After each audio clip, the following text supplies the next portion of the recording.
The morning Iris got married, her mother spent 45 minutes doing Celine's hair. Iris sat in the hallway outside the master bedroom, still in her robe, watching through the crack in the door. Her mother's hands moved through Celine's dark curls with the kind of patience Iris had stopped expecting years ago. Bobby pins. A veil.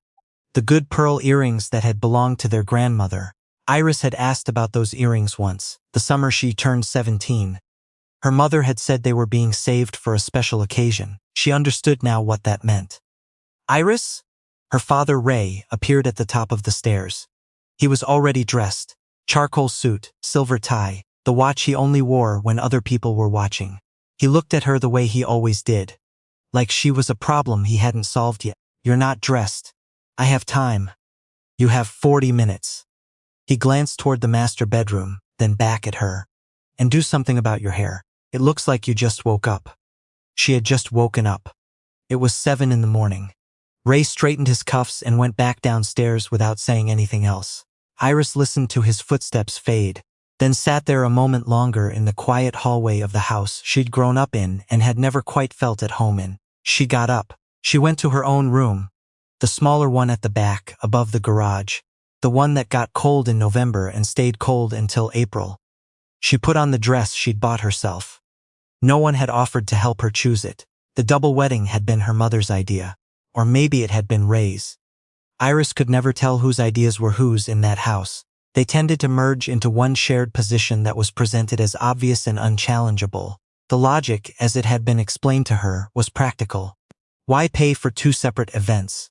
The venue was already booked for Celine. Celine's fiancé came from money. His family had covered half the cost. Iris's wedding, by contrast, would be a line item they were absorbing. She zipped up her own dress. She looked in the mirror. She looked fine. She looked like someone who had gotten ready alone. Downstairs, the caterers were setting things up in the back garden. White chairs, white tablecloths, a wooden arch that Celine had found on Pinterest. Iris walked through the kitchen and poured herself a coffee and stood at the window, watching 2 young men in black shirts argue quietly about where a potted hydrangea should go. You look pale. Her Aunt Moira appeared from the hallway. She was her mother's younger sister, sharp-eyed and well-meaning in the approximate way of someone who noticed problems without ever quite intervening in them. She kissed Iris on the cheek. Nervous? No, that's good. Being nervous is a waste of energy. Moira helped herself to a muffin from the basket on the counter. Where's your young man? He's coming. Coming from where? His place.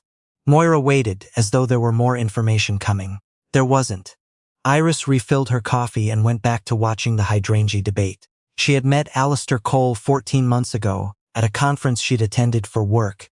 She was a project coordinator for a small nonprofit in Hamilton, and the conference had been in Niagara Falls. 2 days of sessions about community housing policy that she'd gone to, mostly because her manager had asked her to. Alistair had been sitting next to her during a panel that ran long. He'd passed her a note on the back of the conference program that said, "Does this end, or does it just stop?"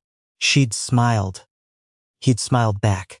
They'd had dinner that night at a diner near the hotel, because neither of them wanted to eat at the hotel restaurant, which was the kind of place where everything cost $30, and arrived looking lonely on the plate. Alistair had ordered the clubhouse sandwich and eaten it without any particular self-consciousness, and Iris had found that unexpectedly refreshing. He was quiet. That was the first thing she'd noticed. Not shy. He said what he thought, and he thought clearly, but he didn't perform. He didn't fill silence with noise. He asked her questions and then actually listened to the answers instead of waiting to speak again. She'd called her friend Darnell that night from her hotel room and said, "I think I met someone real." Darnell had said, "What does that mean?" Iris had thought about it. "He seems like someone who knows who he is." Darnell had said, "That's rarer than you think." They were right. It was. She'd introduced Alistair to her family in March. She'd taken longer than most people would have, not because she was uncertain about him, but because she was certain about them. She'd known exactly how that dinner would go, and she'd needed time to make peace with it before it happened. Ray had shaken Alistair's hand with the particular firmness men use when they're assessing rather than greeting. He'd asked about his work. Alistair had said he did consulting. Ray had asked what kind. Alistair had said operational consulting for mid-size companies. Ray had nodded in the way that meant he'd already decided this wasn't impressive enough, and was simply waiting for the conversation to end. Iris's mother, Pauline, had been warmer on the surface but colder underneath. She'd said all the right things. She'd complimented Alistair's jacket. She'd asked about his family. But Iris had caught her looking at Alistair's car when they arrived. A 2014 Civic with a small rust spot near the rear wheel well, and she'd seen her mother's expression adjust in that subtle, almost imperceptible way it did when she was recalibrating her assessment of something downward. Celine's fiancé, Theo, drove a Lexus. Theo worked in finance. Theo's parents owned a cottage in Muskoka and a condo in Palm Springs, and were the kind of people who mentioned both without bragging, because they'd long since stopped noticing that not everyone had those things. After dinner, Ray had pulled Iris aside in the kitchen and said, "He seems like a nice enough guy." Iris had said, "He is." Ray had said, "I just want to make sure you're thinking this through. You're 31. You want to be practical." Iris hadn't asked him what he meant. She'd known what he meant. He meant Theo. He meant the Lexus. He meant the cottage in Muskoka. He meant, "Your sister did this right, and I'm not sure you're doing the same." She'd smiled. She'd said, "I'm being very practical, Ray." He'd looked at her for a moment, uncertain whether to push it. Then Pauline had called from the living room and he'd let it go. The morning of the wedding, 20 minutes before the guests began to arrive, Ray found Iris alone in the garden checking her phone. "I need to talk to you," he said. He had the voice he used for serious things. She'd been hearing it her whole life. It was a voice that wanted you to know this was coming from a place of care, which was how he managed to say unkind things and feel good about himself afterward. "Go ahead," she said. "I know today is a big day, and I want it to go well. For everyone." He paused. "I just want you to remember where you are. This is also Celine's wedding. Theo's family is here. People who matter are here, and I need you to just be appropriate, be graceful. Don't make today strange." Iris looked at him. "What would make it strange, Ray?" "I'm just saying. Your young man, he's fine. He's a perfectly fine person. But he's not. There are expectations today. Standards. And I need to know you understand that." Iris put her phone in the pocket of her dress. "I understand you perfectly," she said. She walked back inside. She didn't say anything else. There was nothing she needed to say. She'd been having that conversation with Ray in one form or another since she was 12 years old, and she'd learned that responding to it directly only gave it more oxygen than it deserved. She went upstairs to the bathroom and stood at the sink for a moment with the water running. She wasn't going to cry. She'd made that decision years ago. Not in front of this house. Alistair arrived at 10:30. He told her he was driving up from his apartment in Toronto, and she'd told him the ceremony was at 11, and he'd said he'd be there by 10:30. He was exactly on time, which was one of the things about him she'd come to find quietly remarkable.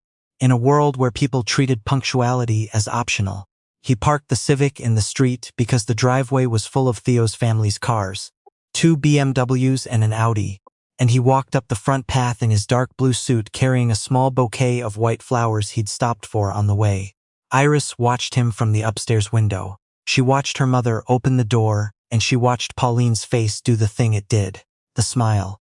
The almost warmth. The very small pause before it fully engaged, like a machine that needed a moment to start. She watched Ray appear in the hallway behind Pauline and extend his hand. And she watched the handshake, and then she went downstairs. Alistair looked up when she came down the stairs, and his face did something different from everyone else's face. "It went still and honest," he said. "You look beautiful." He said it plainly, the way he said everything, not performing it, just saying it. "You're on time," she said. "I said I would be."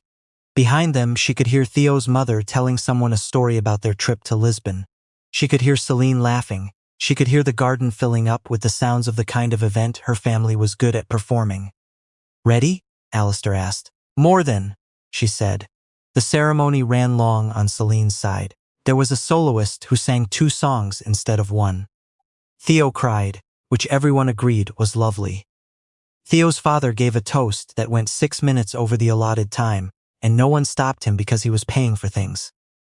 Iris and Alistair exchanged their vows quietly at the front of the garden, while Celine and Theo were still having their photographs taken by the arch. The officiant was a woman Iris had found online who was warm and unpretentious, and read the words they'd chosen without adding anything unnecessary to them. She took Alistair's hands. She looked at him. She said the things she meant. He said them back. His hands were steady. That was the thing she noticed most. She'd been bracing for some feeling of falling, some vertigo. Everyone described marriage as a leap, but standing there with his hands around hers, she didn't feel like she was falling anywhere. She felt like she'd found solid ground after a very long time of negotiating uncertain terrain. After walking back through the garden toward the reception tables, Iris noticed her mother watching them from across the lawn. Pauline's expression was the particular one she wore when she was trying to recalibrate her face into something appropriate. She smiled when Iris caught her eye. It didn't quite reach. Ray was talking to Theo's father near the bar. He glanced over once briefly and looked away. Iris sat down at her table. Alistair sat next to her and poured them both some water and asked her if she'd eaten anything this morning. She said she hadn't. He flagged down one of the servers and got her a plate of the hors d'oeuvres. He did it quietly without making it a thing. She ate, and she felt the tension in her shoulders begin, very slightly, to ease. It was during the dinner, when the speeches were being made and Theo's best man was telling a story about a golf trip that probably made more sense if you'd been there, that Alistair's phone buzzed. He glanced at it under the table. His expression didn't change. He leaned close and said quietly, "I need to step out for a few minutes. There's a call I have to take. Now? It won't be long. I'm sorry." He touched her hand. 10 minutes. He stood up, excused himself smoothly, and walked toward the garden gate that led around to the front of the house. Iris watched him go. She sat there with the table around her full of people she mostly knew at a performance level. Ray's colleagues, Pauline's friends, Theo's relatives who kept getting Celine and Iris confused, and waited. Across the table, her cousin Graham leaned forward. "Business call? On his wedding day?" "He's a busy person," Iris said. "Huh," Graham said, and sat back. Iris looked down at her plate. 12 minutes later, Alistair came back. He sat down. He picked up his fork. "Everything okay?" "Fine," he said. And then, a moment later, "Actually, there's something I want to tell you. Later. When this is over, good something or bad something." He looked at her. "Good. I think you'll think so." She studied his face. He was calm. He was always calm, but this was a different kind. Not the calm of composure, but the calm of someone who'd been carrying something for a while and was nearly done carrying it. "Okay," she said. "Later." He nodded. The best man finished his golf story. People laughed. Theo raised his glass. They left at 4:30 before the dancing started. Celine caught Iris in the hallway and hugged her. Genuinely. They were sisters in the incomplete way of people who'd grown up in the same house under different sets of expectations. And there was real warmth there even if it had grown around a complicated structure. Celine said, "I love you," and Iris said it back and meant it. And they held on for a moment longer than they usually did. Outside, Ray stopped them on the front path. He was a little looser now. There'd been scotch since the ceremony. He shook Alistair's hand again. He said it had been a good day. He was saying the right things in the slightly soft way. People say right things when they want credit for saying them, without having had to mean them all along. Then he looked at Alistair and he said, with the particular casualness of someone dropping something they'd been holding, "You know, I'll say I had my reservations about whether you were right for her, but you seem like a solid man." Alistair looked at him for a moment. He said, "I appreciate that, Ray." He said it without rancor. He said it without the edge that Iris would have struggled not to put in it. He simply received it, like a man who already knew his own worth and didn't need someone else's reassessment to confirm it. They got in the Civic. Iris looked out the window as they pulled away. Ray was still on the front path watching them go, with an expression she couldn't quite read from this distance. They drove north out of the city up toward Barry, where they'd booked a small inn for 2 nights. Alistair drove and Iris had her shoes off and her feet on the dash, watching the suburbs give way to open highway and then to the particular flat green of early Ontario summer. After an hour, he said, "There's something I've wanted to tell you for a while." She turned to look at him. He kept his eyes on the road. "The consulting I do," he said. The way I described it to your family was accurate, but it's not complete." "Okay, I own the firm. I started it 8 years ago after I left my previous job. He paused. We have offices in Toronto, Calgary, and Vancouver now, and a smaller one in London. She waited. Last year we turned over about $43 million. The highway passed. A transport truck going the other direction. A green exit sign for a town she'd never heard of. Alistair, she said. I know. Why? She stopped. Started again. Why didn't you tell me? He was quiet for a moment. Not evasive, thoughtful, the way he was always thoughtful. When I started having real money, he said, I spent about 2 years watching it change things I didn't want changed. People I'd known for years. How they talked to me. What they wanted from me. He paused. And then I met you, at a conference in Niagara Falls. And you were funny and genuine. And you didn't ask me anything about work for the first 2 hours. And then, when you did, you seemed more interested in what I thought about it than in whether it was going well. She said nothing. I wanted to know who we were before that was part of the picture, he said. I should have told you sooner. I know that. I needed to know it was real first. She sat with that. Outside, the lake appeared on the left. Georgian Bay opening up through the trees, the water catching the late afternoon sun. I'm not angry, she said slowly. I want to be clear about that. I understand why you did it. She paused. I do want to talk about it more. Later, of course. But also, Ray's face. She let out a breath that turned into something like a laugh, reluctant and then not. Ray's face when he finds out. Alistair smiled. It spread across his face slowly, the way his smiles always did, never rushing to arrive. I wasn't thinking about Ray, he said. I know, she said. That's one of my favorite things about you. The lake ran alongside them for a long while. Neither of them spoke, but it was the right kind of quiet. The kind that meant there was nothing missing, nothing needing to be filled. Just the road and the water and the early evening light coming through the windshield, and the particular feeling of being exactly where you are supposed to be with the right person beside you. She reached across and put her hand over his on the gear shift.